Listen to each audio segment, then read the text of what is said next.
ক্যানভাসের এই গল্পটাতে আমরা আশ্চর্যজনক কিছু কথাবার্তা দেখতে পাই এবং সেখানে যে চরিত্র দুটি আছে সেই বিশেষভাবে গুরুত্বপূর্ণ চরিত্র দুটো হীরালাল এবং ভৈরব।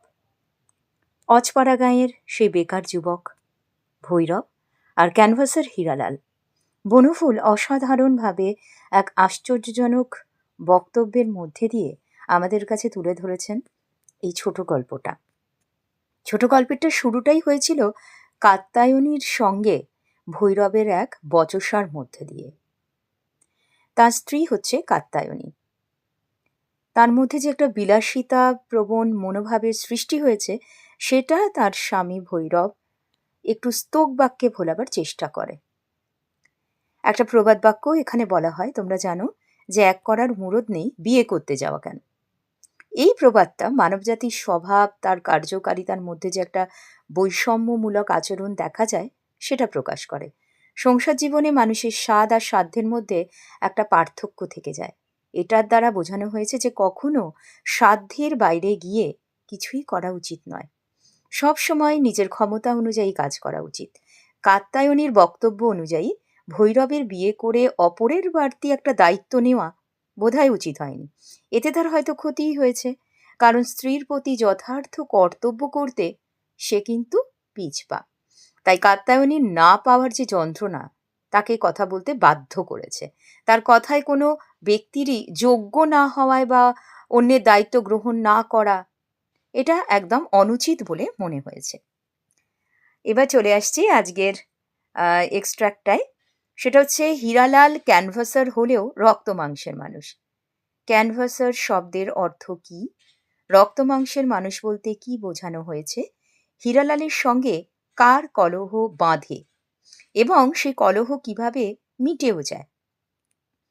আলোচ্য অংশটি বাংলা সাহিত্যের অন্যতম সাহিত্যিক বনফুল অর্থাৎ বলাইচাঁদ মুখোপাধ্যায় রচিত ক্যানভাসার নামক ছোট গল্পের অন্তর্গত।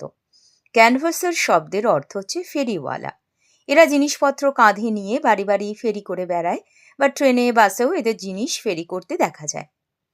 রক্ত মাংসের মানুষ বলতে দোষে গুণে মানুষ বোঝানো হয়েছে, অর্থাৎ রক্ত মাংসের মানুষের মান অপমান, চারিত্রিক দোষ গুণ দুই থাকতে পারে, তাদের রাগ অনুরাগও থাকতে পারে। হীরালালের সঙ্গে গ্রামের বেকার অর্থের অভাবে খানিকটা বিপর্যস্ত যুবক ভৈরবের কলহ বেঁধেছিল, কারণ ভৈরবের সমস্ত কথা সে মেনে নিতে পারেনি। তাই ভৈরবের কথায় সে প্রতিবাদ করে কলহে জড়িয়ে পড়ে। হীরালাল আর ভৈরবের কলহের যে পরিণতি, সেটা যদি একটি আমরা সহানুভূতির সঙ্গে বেদনার যে একটা তীর্যক উক্তি আমরা দেখতে পাই, কিন্তু শেষ পর্যন্ত ভৈরবের মধ্যে সেই তীর্যক উক্তি নেই, সমাপ্তিটা হয় সহানুভূতির সঙ্গে। ভৈরব হীরালালের কথা সহ্য করতে না পেরে সজোরে তার গালে একটা চড় কষিয়ে দিয়েছিল। হীরালালের বাঁধানো দাঁত রাস্তায় ছিটকে পড়েছিল এবং ভৈরব অবাক হয়ে হীরালালের মুখের কালো গোঁফের দিকে তাকিয়ে পর্যন্ত ছিল। হীরালাল জানিয়েছিল সে দাঁতের মাজনের সঙ্গে কলপও বিক্রি করে। কোনো উপায় নাই, নিরুপায় হয়েই তাকে এইরকম ক্যানভাসের যে ফেরিওয়ালা সেই কাজটি নিতে হয়, কারণ এই বৃদ্ধ বয়সে তার উপযুক্ত ছেলেটি কিন্তু মারা গিয়েছিল। এই কথা শোনবার পর একটা মানবিক আবেদন, সমবেদনা, সহানুভূতিতে তার মন ভরে যায়, অর্থাৎ ভৈরবের মনটা ভারাক্রান্ত হয়ে যায়। কোনো জায়গায় মনের একটা কোণে যেন আঘাতপ্রাপ্ত হয় সে। শেষ পর্যন্ত আমরা দেখি সে এক কৌটো মাজন কিনে নিয়ে নেয়, কিন্তু একটু আগে পর্যন্ত সে এর বিরুদ্ধেই কথা বলেছে। ভৈরব খানিকক্ষণ যে নির্বাক হয়ে যায় এবং তার কাছ থেকে এক কৌটো মাজনটা কিনে নেয়, সে গরিব মানুষ বলে, বুড়ো বয়সে উপযুক্ত ছেলেটি মারা গেছে বলে, আমরা এর মধ্যে দিয়ে তার মানবিক এক নিঃস্বার্থ আবেদনও লক্ষ্য করতে পারি।